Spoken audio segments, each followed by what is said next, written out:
दिल्ली में खाने पीने को लेकर सवाल उठ रहा है। सवाल का जवाब देते हुए दिल्ली हाई कोर्ट ने एक निर्देश जारी किया है। इस निर्देश में क्या कुछ है, आइए समझते हैं।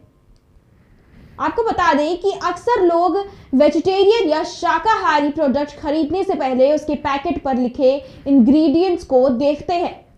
पैकेट पर लिखे साइन या कोड नेम के अनुसार ही वे उसे वेज प्रोडक्ट समझकर खरीदते हैं। लेकिन अगर आपको यह पता चले कि आपने जिस सामान को पैकेट पर बने ग्रीन साइन या कोड नेम के आधार पर वेज समझकर खरीदा, लेकिन वो असल में नॉन वेजिटेरियन चीजों से बनाया गया है, तो आपको बड़ा झटका लग सकता है। दिल्ली हाईकोर्ट ने हाल ही में अपने एक फैसले में फूड बिजनेस ऑपरेटर से कहा है कि वे अपने प्रोडक्ट्स में इस्तेमाल की गई चीजों के केवल कोड नेम की जानकारी ही नहीं, बल्कि उन्हें किन पौधों या जानवरों से बनाया गया है, इसकी भी पूरी जानकारी दे। कोर्ट ने फूड ऑपरेटर्स को food safety and standard regulations 2011 के रेगुलेशन 2.2.2 को सख्ती से मानने का निर्देश दिया। कोर्ट ने कहा, ऐसी किसी भी सामग्री का उपयोग जिसका सोर्स जानवर हो या फिर चाहे उस सामग्री का प्रतिशत जितना भी हो, इससे बनी खाने की चीज को नॉन वेजिटेरियन माना जाएगा। इस मामले की सुनवाई करने वाली दिल्ली हाई कोर्ट की जस्टिस विपिन सांघी और जसमीत सिंह की डिवीजन बेंच ने कहा, हर व्यक्ति को यह जानने का अधिकार है कि वह क्या खा रहा है। किसी भी व्यक्ति की थाली में छल या छिपाकर कुछ भी नहीं परोसा जा सकता है।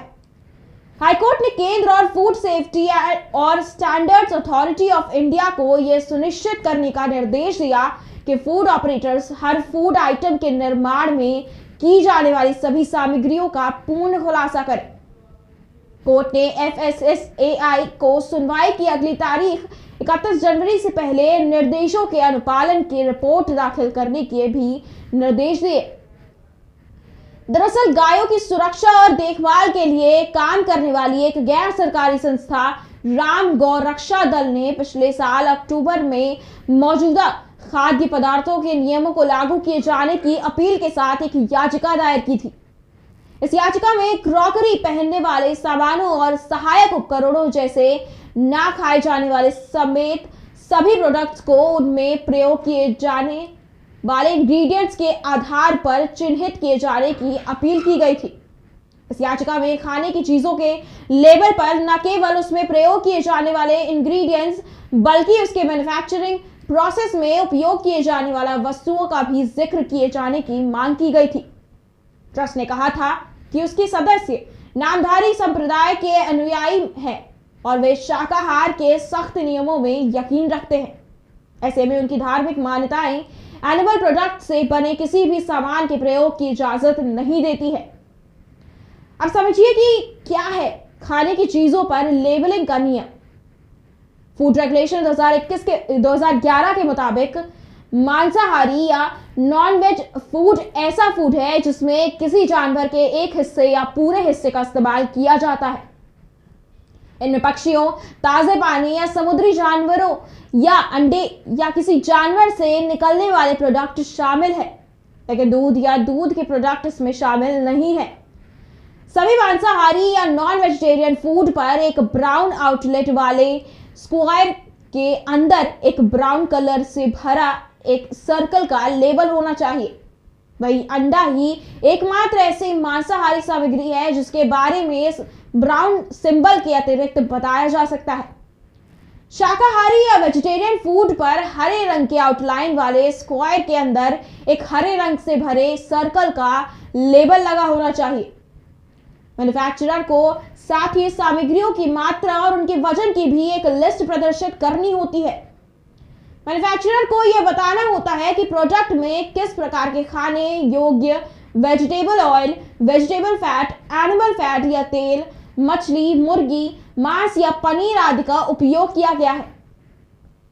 अगर कोई इंग्रेडिएंट खुद 2 या 2 से अधिक इंग्रेडिएंट से बना होता है और इससे बना कंपाउंड इंग्रेडिएंट किसी फूड के 5% से कम का हिस्सा होता है, तो ऐसे में फूड एडिटिव के अलावा कंपाउंड इंग्रेडिएंट्स में शामिल अन्य इंग्रेडिएंट की लिस्ट घोषित करने की आवश्यकता नहीं है। अब सवाल ये उठता है कि जब वेजिटेरियन और नॉन वेजिटेरियन फूड्स की लेबलिंग को लेकर नियम स्पष्ट है, तो आखिर इसे लेकर सवाल क्यों उठ रहे हैं? हाईकोर्ट ने कहा कि कानून में बहुत ही स्पष्ट तौर पर कहा गया है कि मैन्युफैक्चरर ये बताए कि कौन से फूड वेजिटेरियन है और कौन से नॉन वेजिटेरियन है। कोर्ट ने कहा कि कुछ फूड बिजनेस ऑपरेटर्स रेगुलेशन के उस नियम का गलत फायदा उठा रहे हैं कि जिसमें कुछ अपवादों को छोड़कर खाने की चीजों की मैन्युफैक्चरिंग या प्रोडक्शन के लिए इस्तेमाल होने वाले इंग्रेडिएंट्स के सोर्स को बताने की बाध्यता नहीं है। भले ही कई प्रोडक्ट्स को वेजिटेरियन फूड के रूप में बेचा जा सकता है और उस पर उसे वेजिटेरियन बताने के लिए ग्रीन सर्कल भी लगा होता है, लेकिन इनमें ऐसे इंग्रेडिएंट्स का भी इस्तेमाल होता है जो जानवरों से बने होते हैं। दिल्ली हाई कोर्ट ने इसके लिए इंस्टेंट नूडल्स और पोटैटो चिप्स में पाए जाने वाले फूड एडिटिव केमिकल डिसोजियम इनोसिनेट का उदाहरण दिया, जिसे व्यावसायिक रूप से मांस या मछली से तैयार किया जाता है। कोर्ट ने कहा, गूगल पर थोड़ा सर्च करने से पता चलता है ये आमतौर पर सूअर की चर्बी से प्राप्त होता है। जब वेजिटेरियन प्रोडक्ट में भी इस तरह की किसी सामग्री या इंग्रेडिएंट का इस्तेमाल होता है, तब केवल उस सामग्री के कोड का खुलासा किया जाता है। पैकेजिंग पर इस बात का खुलासा किए बिना ही उस सामग्री का सोर्स क्या है, यानी वह पौधे से बनी है या जानवर से या लैब में रासायनिक रूप से तैयार की गई है। कोर्ट ने कहा, कई खाने की चीजें जिनमें जानवरों से प्राप्त सामग्री होती है, वे केवल हरी बिंदी लगाकर वेजिटेरियन के रूप में पास हो जाती है। कोर्ट ने अपने फैसले में कहा, किसी वेजिटेरियन फूड में अगर मामूली प्रतिशत में भी नॉन वेजिटेरियन सामग्री का उपयोग होता है, तो वह उस फूड को मांसाहारी बना देगा और शाकाहारियों की धार्मिक और सांस्कृतिक संवेदनाओं और भावनाओं को ठेस पहुंचाएगा और उनके अधिकारों में हस्तक्षेप करेगा। कोर्ट ने कहा कि इस तरह की खामियों की जांच करने में अधिकारियों की विफलता food safety and standard act 2006 का उल्लंघन है। कोर्ट ने फूड बिजनेस ऑपरेटरों को रेगुलेशन 2.2.2 की सख्ती से पालन का निर्देश दिया, जो शाकाहारी या मांसाहारी खाने के संबंध में घोषणा का नियम है। कोर्ट ने इन फूड ऑपरेटर्स को चेतावनी देते हुए कहा कि इस नियम के पालन में विफल रहने को उनके प्रोडक्ट का उपभोग करने वाली जनता के मौलिक अधिकारों का उल्लंघन माना जाएगा। ऐसा होने पर फूड ऑपरेटर्स के खिलाफ सख्त कानूनी कार्रवाई की जाएगी। साथ ही कोर्ट ने FSSAI को इस आदेश को लागू करवाने के निर्देश दिए हैं।